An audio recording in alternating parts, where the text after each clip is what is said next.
You're born as a giant panda somewhere in south-central China. Your mother gives birth to you inside a small cave because she couldn't fit into the hollow log she wanted before. Your body is pink and hairless, and you can't even lift your own head. For weeks, she hardly moves from the den, feeding and cleaning you while living only on her own body fat. She keeps you warm against her stomach, and every time you move, she pulls you closer. Skip forward 6 months, and your fur has grown thicker, your eyes are open, and your legs finally hold your weight. This is the stage when you and your mother leave the den permanently and your training begins. The first thing she teaches you is how to tell bamboo apart. She walks slowly between the stalks, sniffing each one before stopping to bite through a tall green stem. She chews for a long time, swallowing the softer parts and spitting out the splinters. Then she moves to another stalk nearby, lowers her shoulder and slams into it hard enough to snap it in half. It falls sideways, and she leaves it where it lands. You stand there trying to figure out the difference, but all the bamboo looks the same to you. You pick a stalk at random and bite down, but it barely bends under your teeth. So you try again, harder this time, and the skin splits, leaving sharp fibers stuck in your gums. You pull back and start chewing the leaves instead, pretending that's what you meant to do. She glances at you, blinks once,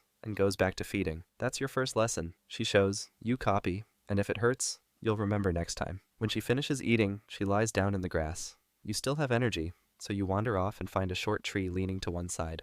It doesn't look hard to climb, and for a few seconds, you even make it halfway up. But your claws slide off the bark and you lose your grip. You twist on the way down and hit the ground flat. The sound makes her look over, but when she sees you moving, she turns back to chew again. You stay there for a while, staring up at the tree you didn't conquer, then push yourself to your feet. You limp after her, still learning that every mistake in the forest comes with a bruise, and tomorrow, there'll be more of both. Skip forward and you're 1 year old now. You follow your mother as she walks into a shallow stream to drink. The rocks shift under her paws, but she moves carefully, stepping from one to the next. You try to copy her, placing your paw where hers was, but the stone rolls and you fall straight in. Cold water splashes over your face, and you start paddling until you reach the other side. She turns to look and waits for you to crawl out, then goes back to drinking like nothing happened. You're dripping wet, so you drop into the mud and start rolling to dry off. The more you roll, the worse it gets. The water mixes with dirt until your fur turns brown. She sniffs you once, decides you're a mess, and leads you toward a nearby tree. She presses her shoulder against the trunk and rubs up and down, leaving her scent behind. You try to copy her, but pee in the middle of doing it, marking the bark by accident. It's the first time you've ever marked anything as your own, even if you don't know it yet.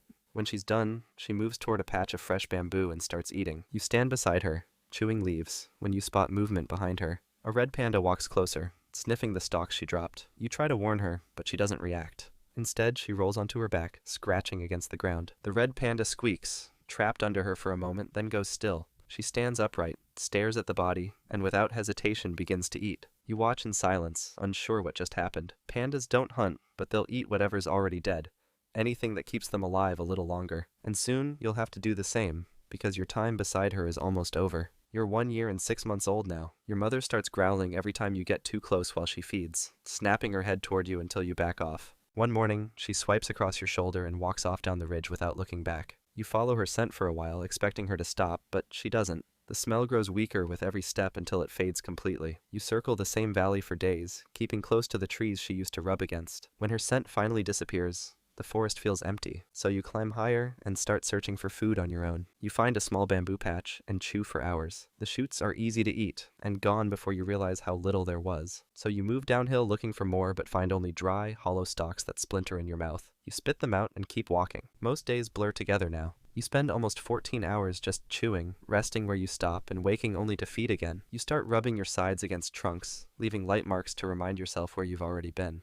One afternoon, you catch a fresh scent on a tree. It's strong and sharp. It belongs to a large male. You freeze, then climb the nearest trunk and stay there until you see him pass below. When he's gone, you climb down and move the other way. Days later, you reach a valley where the bamboo is yellow and hollow. You chew one stalk, then another, but none of them taste alive. You remember the sweeter smell from before and turn back, following your own faint trail through the forest until you find the last patch of green. You collapse beside it and start eating again. Those are what the first few weeks of being alone will look like. But things will only get better from this point. Skip forward again, and you're 2 years old now. You wake up to the smell of blood drifting through the trees, and follow it until you find a half-eaten takin lying on its side. You move closer and take a bite, chewing slowly, unsure if you're allowed to. The meat is cold and tough, but it's the first time you've ever tasted anything that isn't bamboo. You tear off another strip and keep eating, careful to stay alert. Then the scent changes. A leopard steps out from the trees with its eyes fixed on the carcass. You freeze, then scramble up the nearest tree. You climb higher and higher until the trunk starts to bend under your weight. The leopard walks below, staring up at you, then drags half of the carcass away and disappears into the bushes. You wait a couple of minutes more until you're 100% sure he's gone,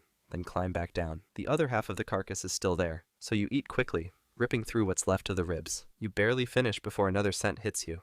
It's a wolf. It breaks through the grass and you jump for the tree again, but your paw slips as you try to climb higher and you fall straight down, landing hard on its back. The wolf screams and its back legs break under it. It limps off without looking back, but you stay still, unsure of what just happened. Then, you start eating the meat again. By the time you finish, the cold has settled in. You start to shiver, but on the trail ahead lies a pile of fresh horse poo. You follow the smell and roll in the poo, rubbing your shoulders and neck until you're coated. Within minutes, the shivering stops. The chemicals in the manure numb the cold in your skin and let you rest. The trick works, but the smell will draw attention, and next time you might not get this lucky. You're 4 years old now, the winter has ended, and you descend into a valley covered with new bamboo shoots. But you're not the only one here. A herd of wild boars is already feeding, tearing up the ground and chewing through the softest stalks. You rear up against a tree and slam your front paws down to scare them off. Most of them scatter instantly, but one large male stands his ground. He lowers his head and charges. You move aside just in time and swing your paw across his side. The hit lands solid,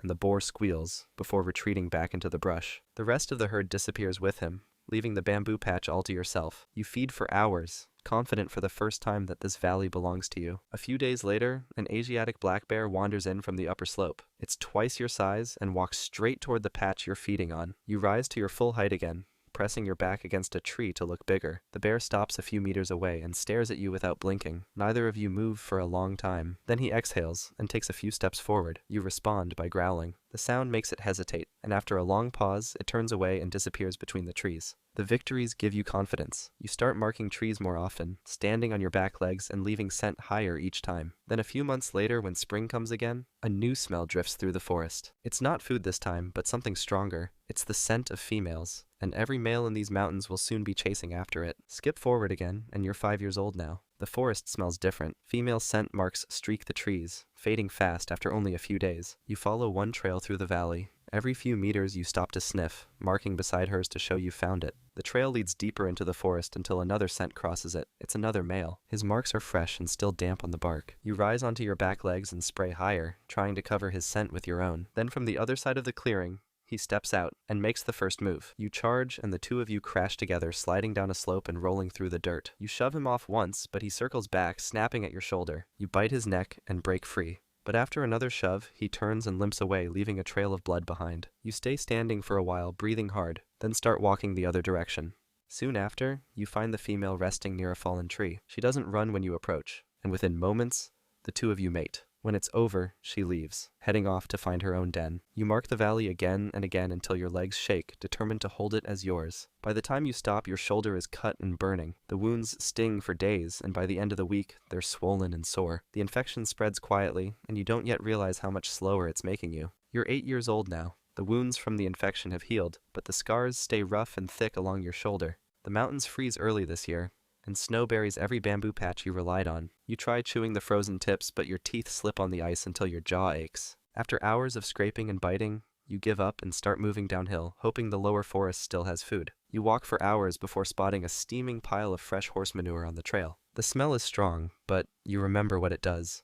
You roll your shoulders in it, pressing it into your fur and smearing it across your neck and chest until you're coated. The cold fades almost instantly. The chemicals numb the nerves in your skin and let you breathe easier. You lie there half asleep in the snow, wrapped in the stench and warmth. Then, a low growl wakes you up. 2 wolves stand at the tree line, testing the air. They circle you once, confused by the mixed scent. One of them sniffs you, and then both of them decide to just walk away. You stay perfectly still until they're gone. The trick worked again. Then a sharp crack echoes through the forest. You lift your head, thinking the wolves are back, but something hits your shoulder. It's a dart. You try to stand up and run, but your legs give out before you can even move. The world tilts sideways and fades. When you wake up again, the ground isn't soil, it's concrete covered with hay. Bars rise on every side, and a wall of glass separates you from bright shapes and noise. You're in a zoo enclosure, far from the valley you came from. Humans picked you up because your injuries made survival impossible. Crowds gather every day, holding phones and laughing when you roll or chew the bamboo that's already been cut for you. Every few hours, a keeper comes, drops food, and leaves. Seasons pass, but nothing changes. Your heart weakens, and your legs grow heavy. One morning you lie down and don't get up.